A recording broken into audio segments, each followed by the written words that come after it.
You're listening to Operant Innovations, a podcast by ABA Technologies.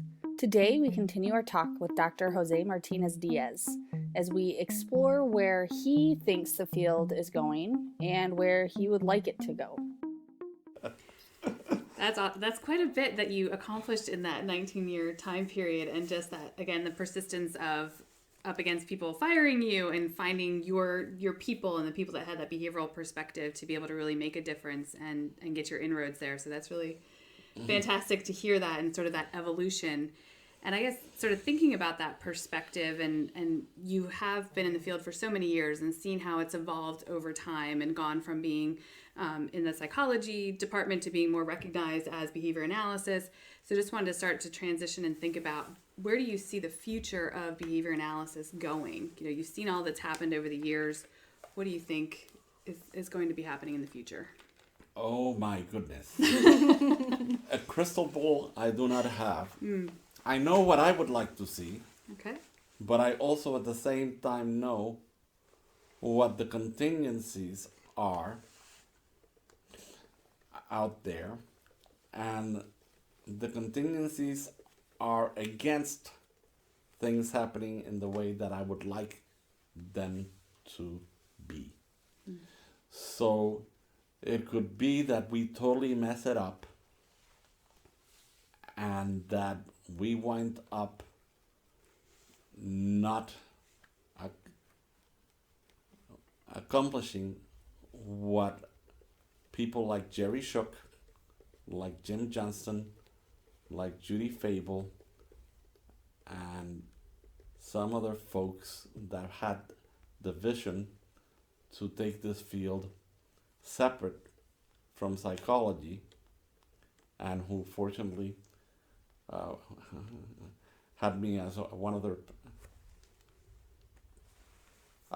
The word partner is so strong of a word, but I was one of the people involved in helping create something separate for behavior analysts. And of course, I haven't told you, and maybe depending on how this gets edited, and I can say that now, it's just the fact that the transition from where we were back in the 60s and 70s and 80s to what started to happen in the 90s, and then what happened in the 2000s so far versus what's happening in the future is very important. But there's a vision, and what certain people like myself and the other people I mentioned saw is what we wanted to happen versus what is happening, which is very different than what we hope would happen.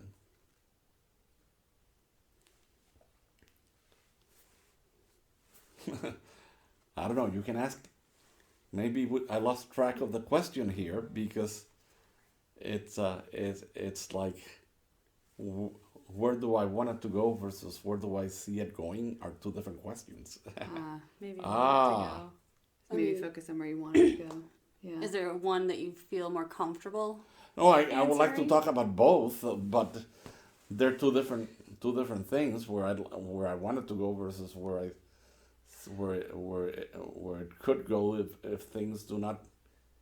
Maybe we back up and fixed. do that. So maybe we start with sort of the vision for what you'd like to see, and then we've got another question about what keeps you up at night or concerns. Yeah. So maybe go with the vision. Yeah, what would you like to see? Yeah. Yeah. Okay. Oh my goodness. Well, I think we'll do like 3 more questions given our timing. Let's start. Okay. So just picking up kind of where we were. So we just talked about your history and sort of how you came to behavior analysis and your educational background. So next, just wanted to think about, what would you like to see for the field of behavior analysis going into the future? Where would you like to see it go? What would you like to see for it? Well, that's a big one because I've had a vision for decades about this, and essentially I was lucky enough to find other people who had similar visions people like Jerry Shook, people like Jim Johnston, also Judy Fable, and so forth, and we all wanted, first of all, to protect people from people who were not trained well enough to apply our very powerful procedures, because behavior and analysis, applied behavior analysis, and the old name behavior mod, for years what it was thought of as anybody can do this stuff. In fact, I'll digress a little bit just to tell you that when I later on in my life, I took a job as a director of a residential center for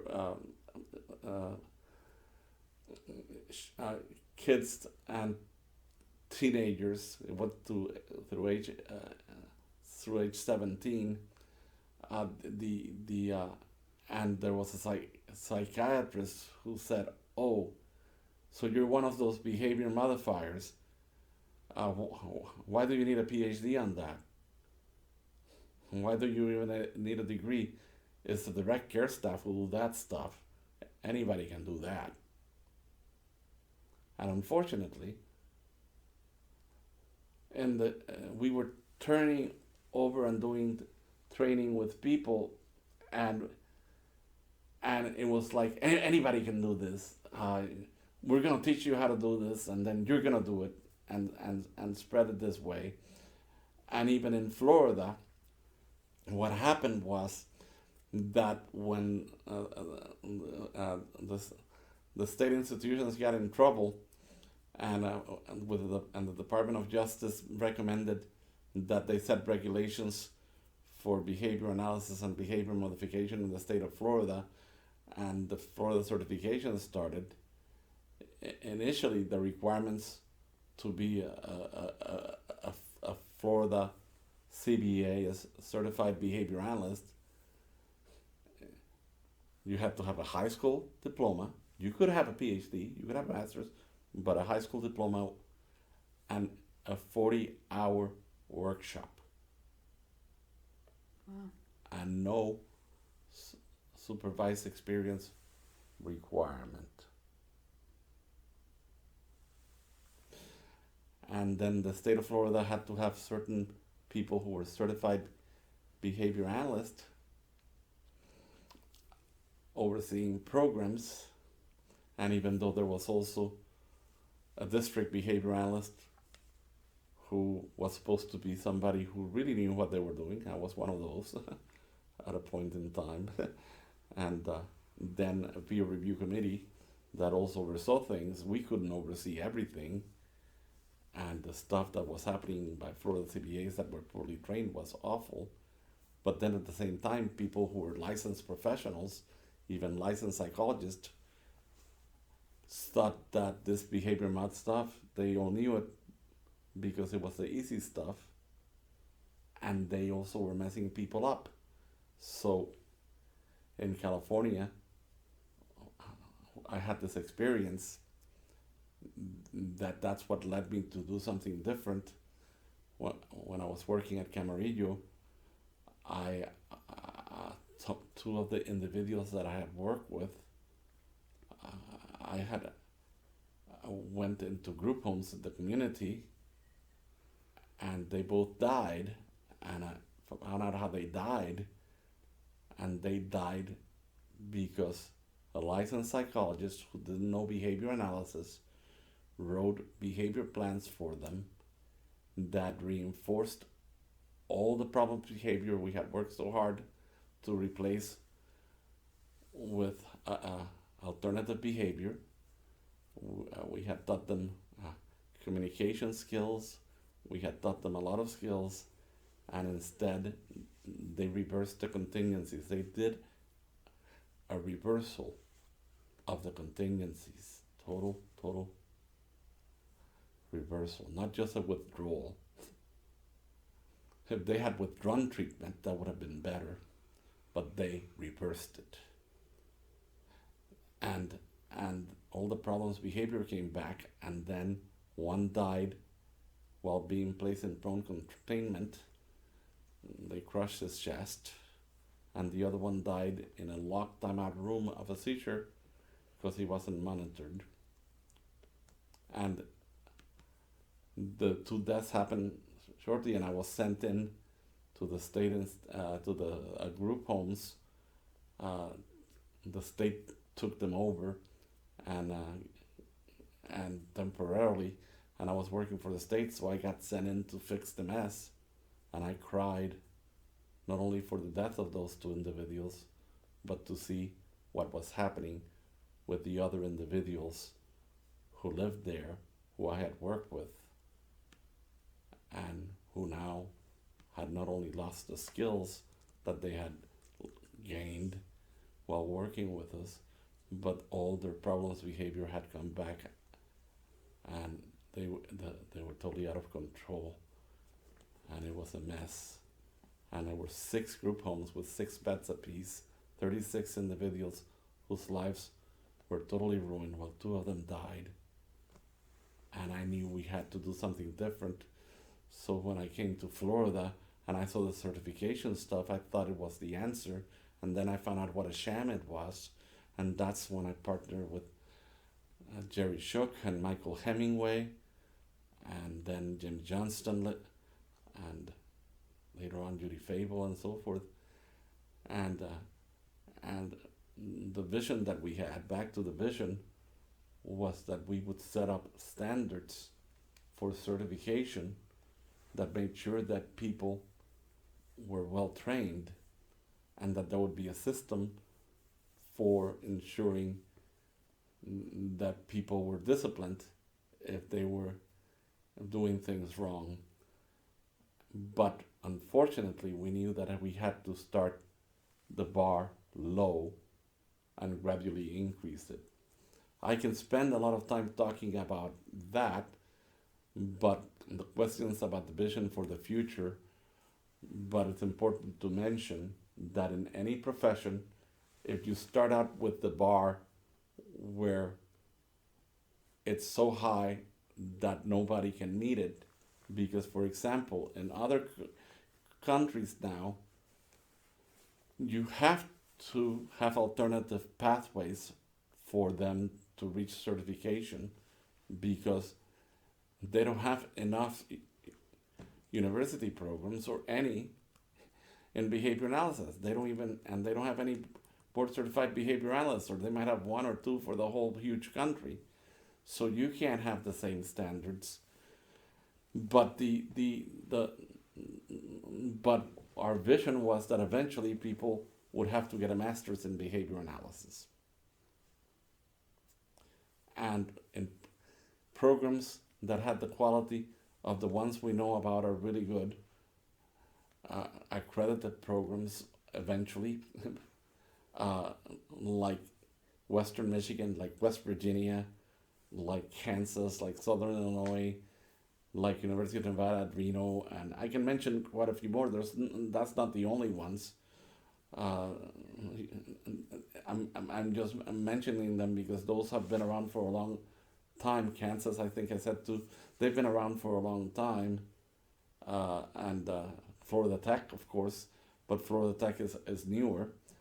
We've been around like 21 years, but the other ones I mentioned have been around from the 60s and early 70s. They've been around since I was around. But anyway, anyway, to have that kind of quality in the training of behavior analysts, because first of all, you have to have well-trained people, and the standards for becoming board certified and for becoming licensed should be high enough that you guarantee that you're going to have somebody who is not a technician, is not a technologist, is not somebody who follows a cookbook approach, but who uses everything they know about the research and about the basic principles of behavior to always analyze the contingencies and work on programs, whether they're working with individuals with a diagnosis of autism, or working with an individual with a diagnosis of schizophrenia, or working in schools with kids with behavior problems, or at home with kids with behavior problems, or whatever, or in business and industry, or whatever, but that they know what they're doing the way that, unfortunately, I was trained. I am so happy that I was trained well by other people who somehow knew all this stuff much better than maybe I even know it now. They were masters at it. But the main thing is that training has to have the highest standards possible, and that eventually you can't just have somebody just take some courses here and then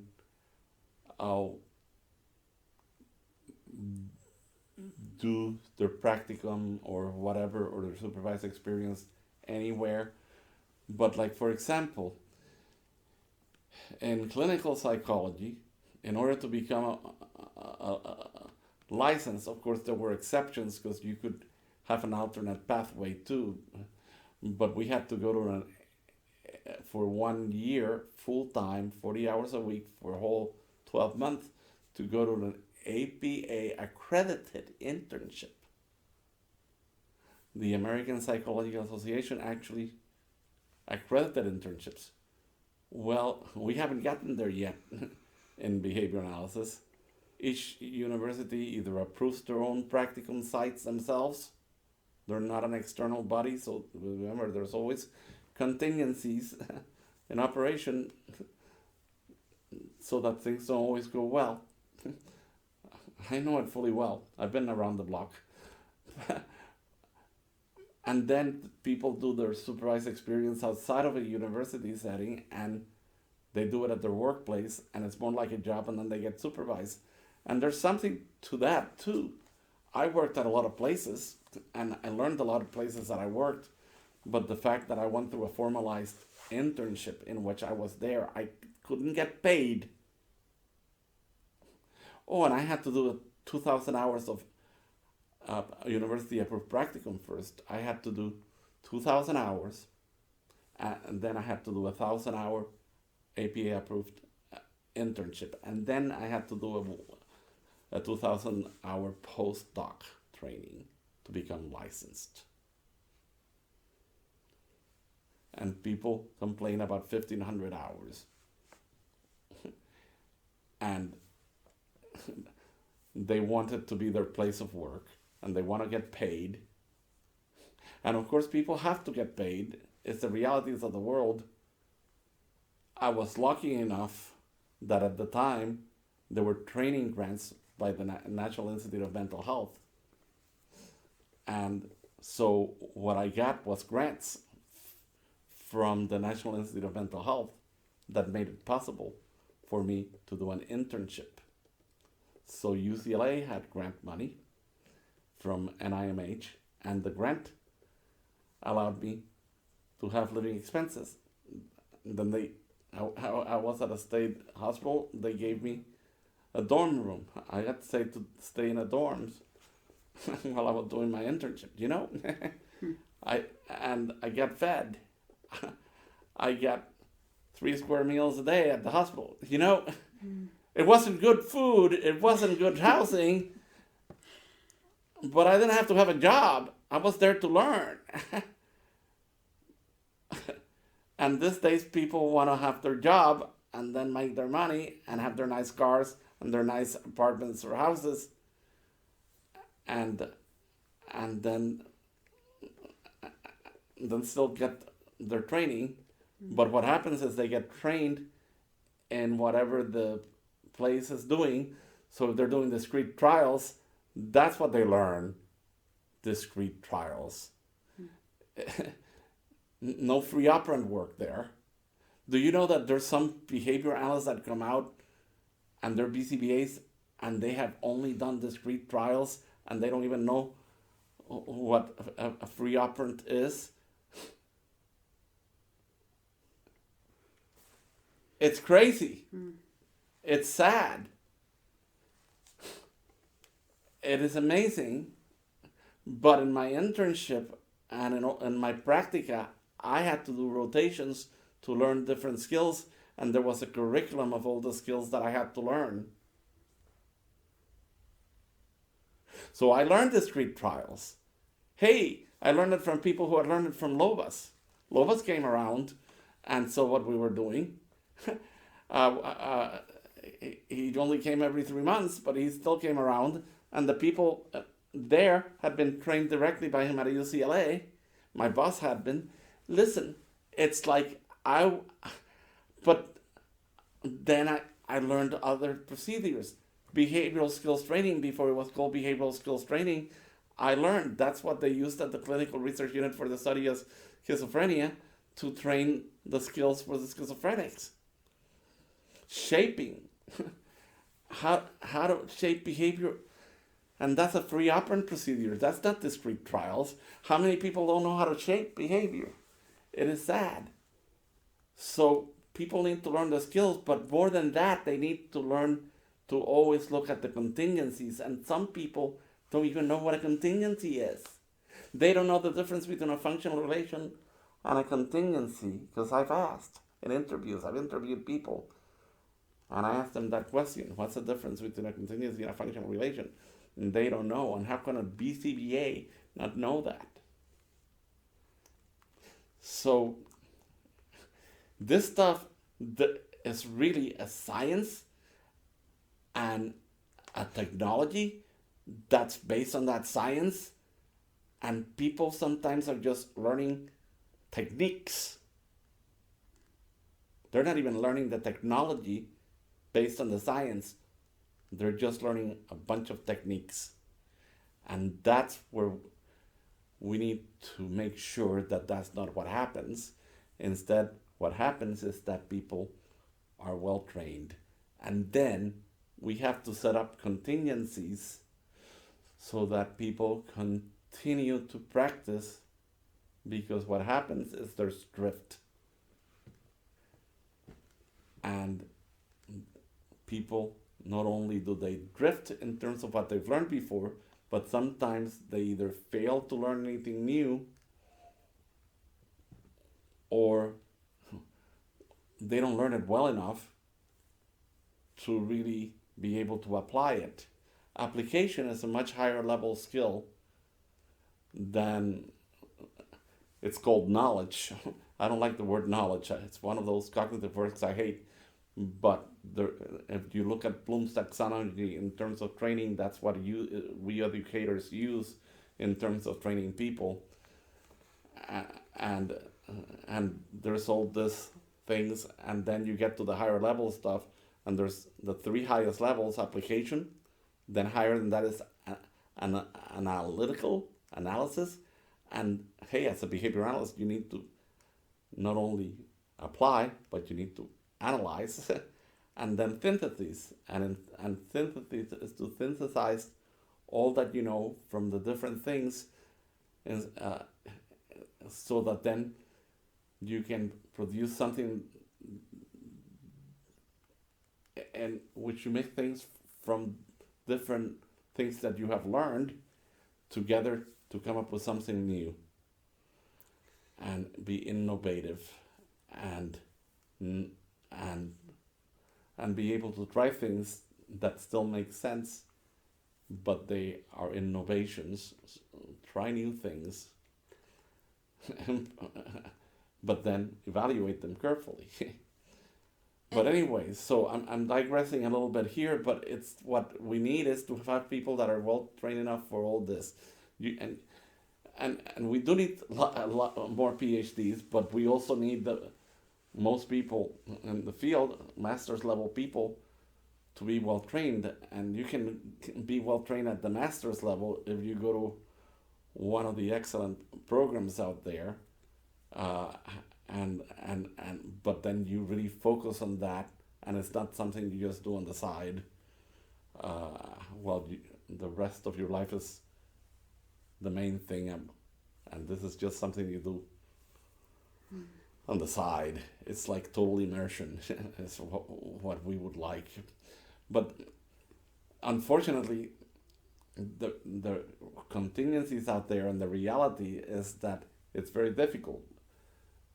Part of it is that education is not supported to the sense that it is, and people have to work, and people can't afford school, and people get into financial debt. And I was fortunate enough to have NIMH grants to support all this stuff. Plus, I didn't mind being poor for a lot of years because I was used to being poor.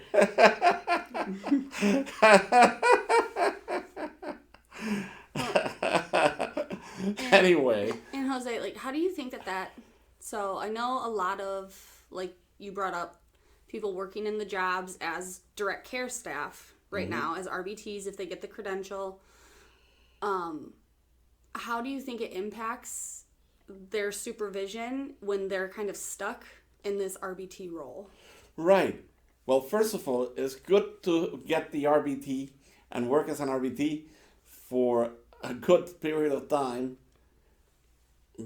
before you learn the higher level skills.